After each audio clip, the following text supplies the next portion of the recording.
Selamat datang dalam dialog kebangsaan. Terima kasih kita berjumpa dengan Bapak Kiai Ahmad Said Ali. Sehat, Pak? Sehat, alhamdulillah. Beliau ini adalah tokoh nasional dan pernah menjabat kepala BIN di 3 era Gus Dur, Wakabin era Gus Dur, era Megawati dan era SBY. 10 tahun ya. 10 tahun, Pak ya. Mungkin bisa diceritakan sedikit tentang bagaimana waktu di BIN di 3 periode itu, Pak. Saya diangkat Wakabin zaman Gus Dur ketika itu menjelang terjadinya terorisme itu. Dan waktu banyak Krismon. Dan alhamdulillah karena kita yang ujung tombak yang pertama waktu itu, jadi dan kita punya data mulai dari perang Afghanistan, akhirnya kita dengan cepat bisa mengantisipasi perkembangan sehingga lahirlah sampai pada undang-undang anti teror macam-macam itu ya Densus itu menjadi tapi awalnya adalah antisipasi dari lembaga intelijen, badan intelijen. Dan ini adalah Wakabin dari sipil satu-satunya. Ya sampai sekarang begitu. Dan santri juga, Pak ya?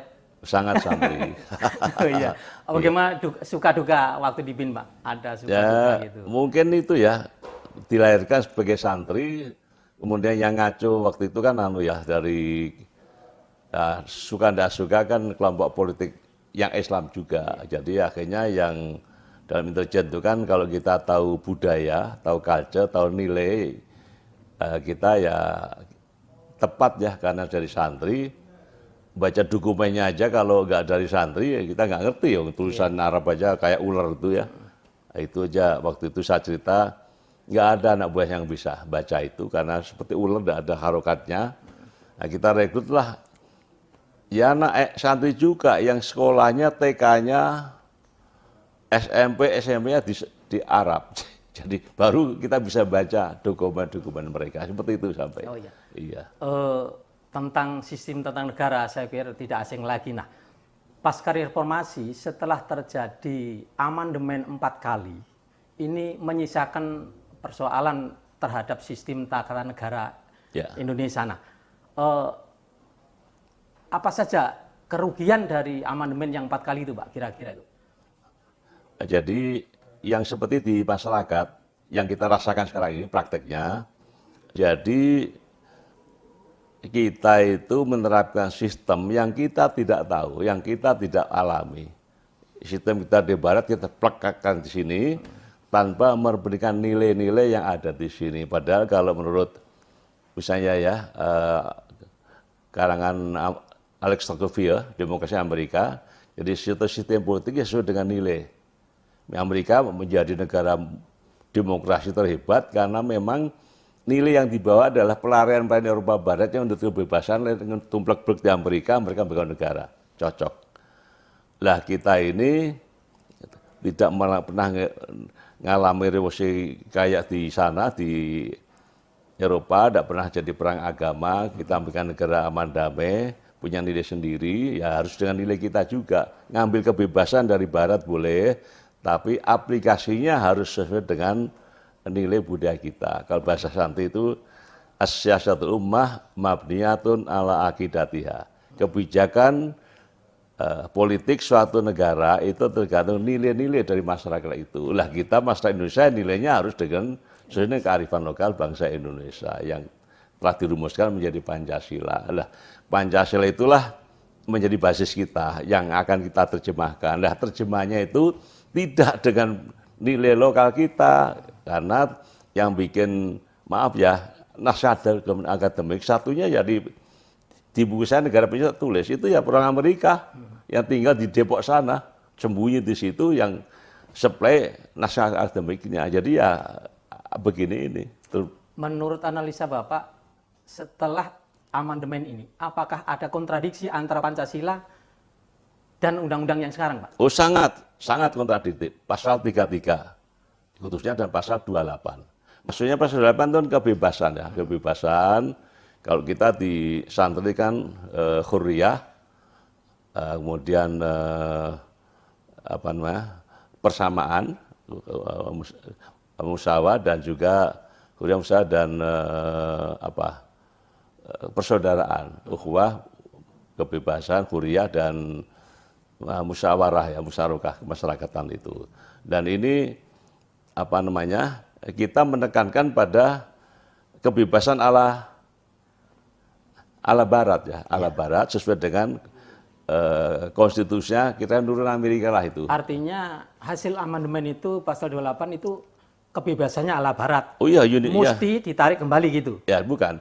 Jadi gini, kita copy paste dari Universal Declaration of Rights. Ya, tapi kan harus sesuai, harus mematuhi itu, kan itu kesepakatan udah menjadi ini. Cuman ada pasal bagaimana aplikasinya. Itu harus sesuai dengan kondisi nilai budaya yang ada di Indonesia. Nah, itu pasal 8Y itu ada batasan situ dari yang usul 2 orang. Yang satunya Lukman Hakim Saifuddin dari Nahdlatul Ulama, yang satunya lagi Partai Akbar dari Muhammadiyah. Mereka yang mengusulkan agar dalam pasal 28 huruf Y tambah pasal bahwa negara berhak membatasi HAM seseorang. Pembatasan itu guna mencegah agar tidak melanggar HAM orang lain. Itu masih kurang lagi. Masih kurang lagi, jadi itu kan ya. Nah, kalau misalnya yang dilanggar misalnya hak ulayat, itu kan bukan individu kan, hak bersama kan, itu masih kurang. Jadi di samping itu juga mesti ditambah pasal tambahan bahwa pembatasan hak seorang itu kalau melanggar budaya atau akar budaya suatu negara. Contoh, di Prancis itu orang tidak boleh bikin menara masjid karena tidak ada budaya mereka. Itu ya itu makanya, walaupun kebebasan nanti ada batas yang akar budaya apa dia? Jerman itu HTI dilarang. Artinya dia bilang tidak ada di budaya kita. Di Jerman tidak ada. Seperti itu loh. Jadi itu harus ada. Jangan terus apa adanya berat dimasukkan. Ya nggak bisa bubar jalan. Ya. Kemudian untuk pasal 33 ini dalam proses amandemen kemarin juga menjadikan masalah kan. Jadi sistem pengelolaan ekonomi dari sistem kekeluargaan menjadi demokratis. Ini kan menjadi masalah. Dan implementasinya sekarang ini kayak liberal ekonominya kan. Gimana itu pandangan Bapak itu untuk pasal 33? Saya ikut perdebatan jadi lihat dari atas di balkon. Itu dari Pak Mobriato dengan Pak Syahrir. Itu saya lihat Pak Syahrir ngotot. Udah buangin aja Pancasila, buangin yang sesuai yang disebut tadi. Koperasi macam-macam, kita ikut aja liberalisme. Jadi dia menganggap bahwa sistem Amerika itu bagus bagi Amerika, prinsipnya bagi kita, tapi belum tentu bagus untuk kita. Nah, di situ kesalahan fatal adalah kalimat keadilan sosial yang dibuang jadi keadilan aja. Itu satu yang berbeda. Kalau keadilan sosial itu keadilan bukan hanya untuk mayoritas, aghlabiyah bahasa Arabnya, tetapi keadilan masyarakat. Artinya suatu yang esensial, yang tidak boleh dihilangkan. Jadi misalnya ya, orang Islam, orang Kristen, orang Hindu Buddha kan tidak mungkin kita membebaskan orang misalnya kawin sejenis. Tidak mungkin, itu Barat boleh, tapi orang kita nggak bisa. Itu namanya pembatasan kebebasan sesuai dengan nilai kita. Kemudian pikir pakai baju seenaknya di jalan, tidak bisa, itu adat kita tidak seperti nilai kita tidak begitu. Itu coba orang pastor pakai tutup kepala kan, baju ya seperti itulah, pakai kerudung di yang Islam ya itu nilai kita itu jangan seperti itulah. Jadi kalau Undang-Undang Dasar 45 enggak di amandemen, artinya masih menggunakan amandemen yang keempat ini, ada peluang sistem ekonomi kita akan menjadi liberal ya? Oh iya, sangat ya. Dan itu terjadi kok, dikuasai oligarki, udah jelas kok dikuasai oligarki, dan karena keadilan sosial menjadi keadilan saja itu. Ya memang keadilan semua orang ada haknya kan, haknya orang kayaknya banyak, yang kecil. Haknya kecil, tidak bisa ada. Ya padahal kan yang besar melindungi. Makanya zaman Pak Harto ada plasma inti. Sekarang nggak ada kan? Ya. Karena apa? Ya, yang kecil akan hilang, dan itu akibat bukan kesalahan pemerintah siapapun, yang salah adalah amandemen itu, yang itu harus disadari oleh semua pihak kalau ingin mengangkat. Sekarang berapa? Pak Harto udah 22 gini rasio, sekarang masih 37. Pernah turun sampai 37 karena pandemi, dari Pak SBY pernah sampai 42, turun, ya, sekarang mestinya kita harus kalau Pak Harto udah 2 dekade harus lebih turun lagi karena sosialnya dihapus tadi. Kemudian begini Pak, kita kan ini juga hasil dari amandemen keempat kemarin mengenai sistem lembaga negara, antara kita kan menganut sistem bikameral, artinya 2 kamar, DPD dan DPR. Ya. Idealnya 2 lembaga ini kan kewenangannya sama, tapi di Undang-Undang Dasar yang sekarang ini itu tidak sama. Jadi kewenangannya DPD itu hanya sebagai pertimbangan. Artinya DPD kewenangannya tidak sama dengan, ini kan nggak ideal. Yeah. Jadi gimana menurut Bapak ini agar DPD ini kewenangannya ya minimal setara dengan DPR itu? Artinya apa? Yang melakukan amandemen dulu tidak memahami pesan-pesan dari yang bentuk negara, pendidikan negara ini, bahwa negara ini ada prinsip musyawarah, kemudian prinsip kearifan lokal itu kan, musyawarah mufakat itu kan sebagai kearifan lokal kita. Kemudian juga gotong royong dan sebagainya, dan itu kita abaikan. Kita juga tidak memahami apa itu kata demokrasi menurut kita. Iya. Kita kan begini ya. Pasal 4 itu kan kerakyatan yang dipimpin oleh 5. Artinya kita nggak dibikin raja, yang pimpin rakyat melalui lembaga demokrasi yang MPR. Kekuasaan tinggi di rakyat. Terus MPR itu mewakili rakyat apa memiliki partai politik? Jadi kalau pendapat saya, MPR itu mewakili rakyat, semua golongan dan partai politik semua di itu. Artinya kalau nanti dilakukan amandemen ke-5, penguatan lembaga DPD perlu sangat ya. MPR itu ya bahkan DPD kan dipilih perorangan. Siapa yang melayu budaya? Siapa yang mewakili agama? Siapa yang mewakili misalnya masyarakat adat? Itu harus ada. Ini sangat menarik mengenai hasil amandemen yang keempat kemarin ternyata menghilangkan utusan golongan. Ya. Nah, misalnya seperti Muhammadiyah, dan itu kan nggak ada kan? Nggak ada. Lalu siapa aja sebetulnya yang mewakili golongan ini, Pak? Selain Muhammadiyah, NU atau etnis tertentu? Ya banyak lah. Kan dari segi etnik tertentu kan diwakili, golongan juga intelektual, diwakili kan. Ya kalau kan di lampu dari anak universitas dong. Yeah. Kemudian kalau dari budaya, ya dia budayawan. Itu kan dia belum tentu walaupun hebat, belum tentu dilirik partai dong. Yeah. Nggak punya duit. Walaupun profesor nggak punya duit, ya nggak dilirik partai. Kan gitu kan. Sekarang kalau nggak punya duit, ya nggak bisa. Nggak punya duit baru menang gitu loh. Jadi artis yang kemarin karena populer bisa kepilih atau punya duit. Tapi yang orang punya kemampuan. Jadi artinya tuh MPR, DPR itu belum mewakili artinya rakyat. Golongan-golongan nanti harus ada wakilnya di sana. Oh iya, itu. Jadi itu yang bisa. Jadi makanya akhirnya menjadi tertinggi itu karena bukan hanya dipilih DPR rakyat, tetapi ya mewakili semua golongan. Makanya tertinggi. Yang berkuasa yang tertinggi kan mereka kan. Dulu kan begitu.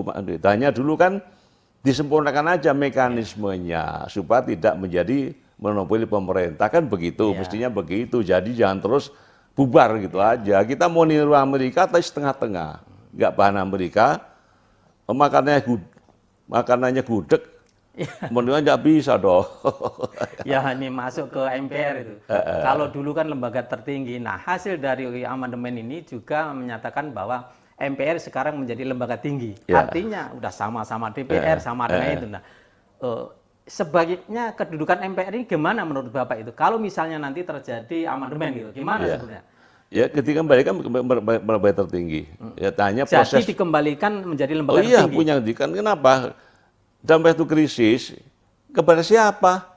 Nggak ada yang tertinggi itu yang menyelesaikan. Dulu ada kan, nah, tapi mekanisme bagaimana supaya mewakili keseluruhan masyarakat ini dan tidak dikuasai oleh kelompok. Ini kan sekarang kesan orang kita dikuasai oleh partai kan, partainya pakai duit, ya kan?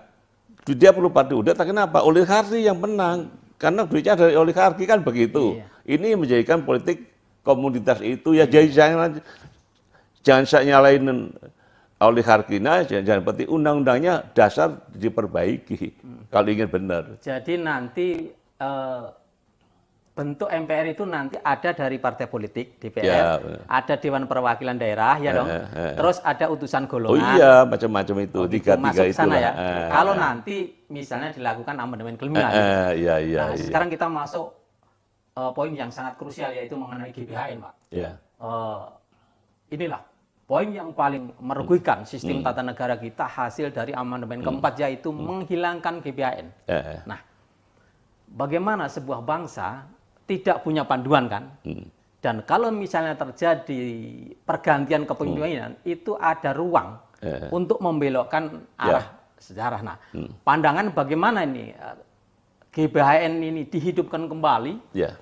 Gimana kira-kira, Pak? Jadi kan sistem tanpa GBHN itu sistem pragmatis, ekonomi barat, liberal. Ya memang yang kita praktekkan ekonomi liberal itu. Tidak perlu ada perencanaan dalam artian jangka panjang. Padahal yang kita bangun itu bukannya ekonomi, ya budaya, ya politik, ya keamanan. Itu jadi satu kan. Nah ini kita ini dianggapnya udah selesai. Makanya perlu perencanaan politik, ekonomi, sosial, macam di situ itu. Makanya perlunya GBHN. Kita agak lebih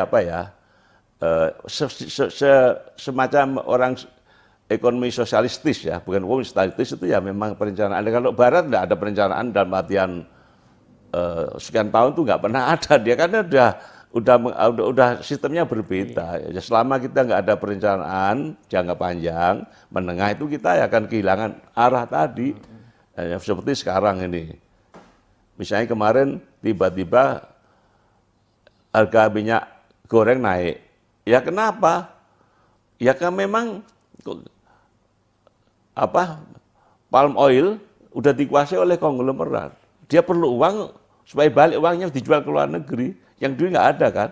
Tapi kalau ada suatu sistem ekonomi yang kata kerakyatan tadi kan sekian ratus ribu hektar harus dikuasai oleh dulu ada plasma inti itu loh. Jadi udah semua di oligarki semua gitu loh. Sekarang rakyat ada kan very aja, jadi very jadi nggak cukup artinya. Jadi tetap persoalan ini ya sistem yang mengakibatkan kita terpuruk masalah minyak goreng kemarin itu ya.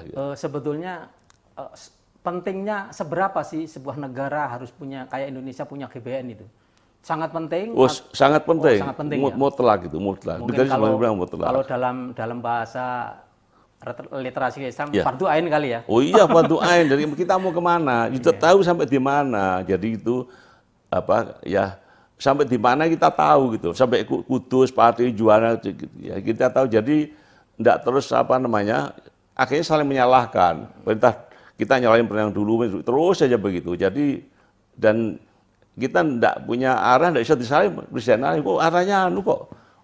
Bukan disetujui itu aja. Padahal kapan kita itu menjadi negara eksportir beras? Kapan menjadi swasembada kedelai? Kapan swasembada jagung? Enggak ada. Malah dulu waktu zaman liberalisasi yang pertama itu ngomong, kalau ada murah, beli aja. Akhirnya sekarang impor semua kan? Garam pun impor, ini karena kesalahan sistem yang kita bangun. Kira gitulah. Ya. Kemudian, setelah kita berdiskusi begitu panjang lebar, ternyata hasil dari amandemen yang lalu banyak merugikan tata negara kita ya Pak.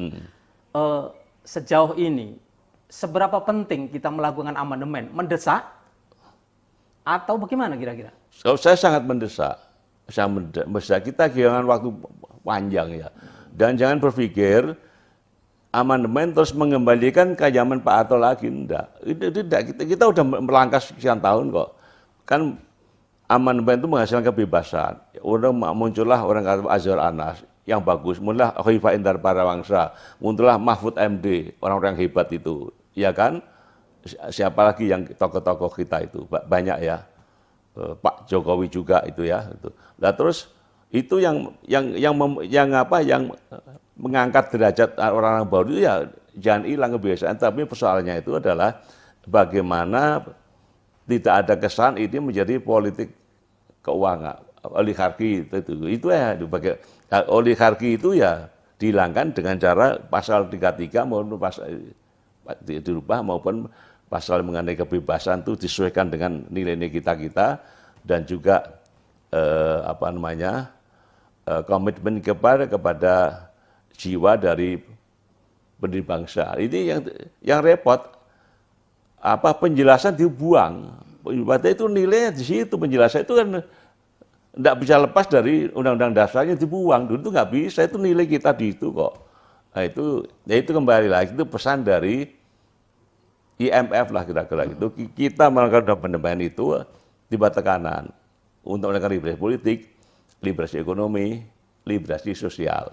Jadi proses amandemen yang 1 sampai 4 itu ada dugaan keterlibatan asing. Oh ya? Sangat, tak tulis buku saya kok. Itu buku saya.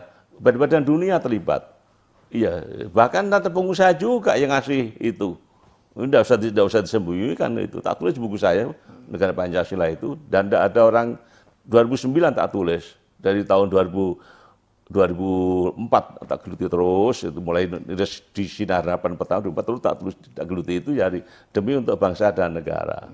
Itu ya memang dibaca di Lemhanas, di mana dibaca, tetapi orang belum menyadari. Sekarang baru orang mulai sadar bahwa kita perlu satu perubahan yang sifatnya konstitusional, mendasar konstitusi. Ya. Kalau nggak itu nggak bisa. Oh ya, luar biasa. Ternyata ada diskusi dari siang hari ini.